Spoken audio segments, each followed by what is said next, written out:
یہ سچا واقعہ ہے، میرے جاننے والے ہیں، خود اس کے گواہ ہیں جن سے بات مجھے، میں نے ان کی اجازت سے یہ بات میں آپ کے ساتھ میں شیئر کر رہا ہوں۔ ایک صاحب ہے، میں ان کے شہر کا بھی نام لیتا ہوں، فیصل آباد، پاکستان سے۔ فیصل آباد سے ان کا تعلق ہے، ایک جرمن خاتون سے انہوں نے شادی کی جو مسلمان نہیں تھی، اس وقت کرسچن تھی۔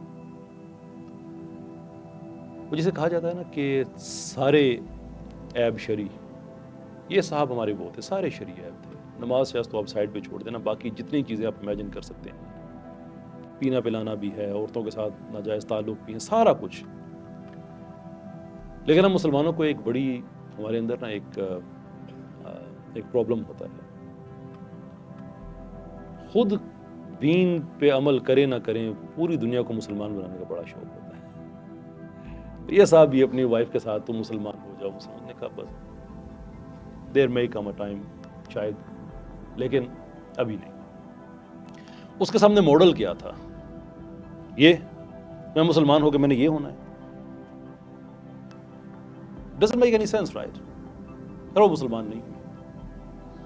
یہ صاحب اس کو مسلمان کرتے کرتے ساتھ یہاں تک بھی چلے گئے کہ ایک دفعہ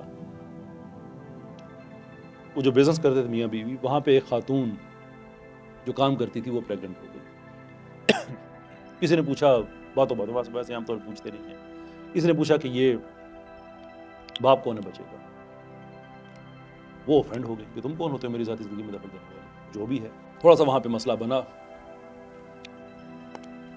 آپس میں تھوڑا سا یہ آوازیں بلند ہوئیں کہ تم کون ہوتے پوچھنے والے، اور اس نے میں تو اسے پوچھا ہی ہے، وغیرہ وغیرہ، جو کہ اس طرح کی سچویشن میں ہو جایا کرتا ہے۔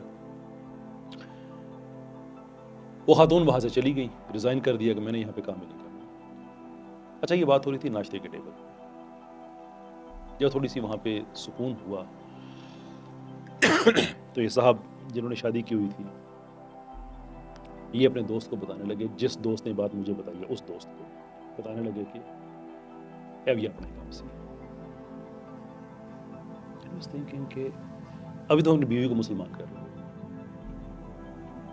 یہ تمہارا رویہ۔ میں آپ کو صرف اس آدمی کی میں پکچر بتا رہا ہوں کہ وہ کس طرح کا آدمی ہے، کہ ایون اس حالت میں بھی وہ ان چیزوں سے باز نہیں آتا۔ جن صاحب نے مجھے بات بتائی وہ کہنے لگے کہ ان کی شادی کو 17 سال بیت گئے، اولاد بھی ہوئی، اور ایک دن وہ خاتون، جرمن خاتون، ان کے پاس آئی، ان کی وائف کے پاس آئی اور کہنے لگی کہ میں نے طلاق لینی ہے، میری بات سمجھو۔ انہوں نے کہا کہ بیوی، پہلی بات تو یہ ہے کہ 17 سال کے بعد اچانک سے تمہیں طلاق کا خیال آ گیا اور اس کے لیے ہمارے پاس مدد لینے آ گئی ہو۔ ہمارے معاشرے میں تو یہ ہوتا ہے کہ جہاں کوئی طلاق کی بات ہو تو گھر بچایا جاتا ہے، یعنی خواتین آتی ہیں کہ مجھے طلاق ہو رہی ہے، میرا گھر بچاؤ، تم ایک الٹی ڈیمانڈ لے کے آگے میں نے طلاق لینی ہے، میری مدد کرو۔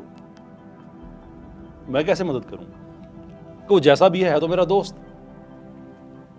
میں کیسے مدد کروں؟ اس نے کہا مجھے نہیں پتا، میں نے طلاق لینی ہے، اینڈ آف ڈسکشن۔ تو کہنے لگے، میں نے اس سے پوچھا کہ تم نے طلاق کیوں لینی ہے؟ تو وجہ بتاؤ نا، جو لڑائی ہے، جو جھگڑا ہے، اس کو ہم ختم کر دیتے ہیں، یہ ڈیمانڈ بھی ختم ہو جائے گی۔ اس نے کہا یہ وہ نہیں ختم ہو سکتا۔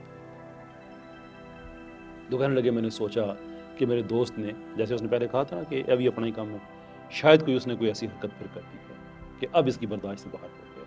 تو میں نے پھر آفر کیا کہ دیکھو دنیا میں ہو جاتا ہے ایسا، جو بھی ایشو ہے مجھ سے ڈسکس کرو، میں جا کے بات کروں گا، وہ مسئلہ حل ہو جائے گا، تو یہ تمہاری ڈیمانڈ ختم نہیں ختم ہوگی۔ تو میں نے پوچھا پھر بات کیا ہے، کیوں طلاق لینا چاہتی ہے؟ This is something which you have to feel. Experience کرے اس کے جملے کو جو اس نے جواب دیا۔ اس نے کہا اس لیے کہ اب میں مسلمان ہو گئی ہوں، اب مجھے پتا چلا ہے کہ ایمان کا ٹیسٹ کیا ہوتا ہے۔ میں ایک مومنہ عورت ہوں، ایک مومنہ عورت کا جو مقام ہے اس کا یہ ہسبینڈ ہوگا، میں لعنت بھیجتی ہوں اس پہ۔ مجھے پتا چل گیا ایمان کیا ہوتا ہے، یہ میرے معیار کا نہیں ہے۔ جب نہیں تھی مسلمان تو اور بات تھی، دین کا مجھے اس وقت بھی پتا تھا، لیکن تھیوری پتا تھی، اب میں نے اس کو انٹرنلائز کر لیا ہے۔ کر لیا ہے تو اس پیراڈائم میں جو میں دیکھتی ہوں نا اپنے آپ کو کہ میرے سراؤنڈنگز میں کیا ہونا چاہیے، اس میں یہ آدمی فٹ ہی نہیں بیٹھتا. That is what you call deen.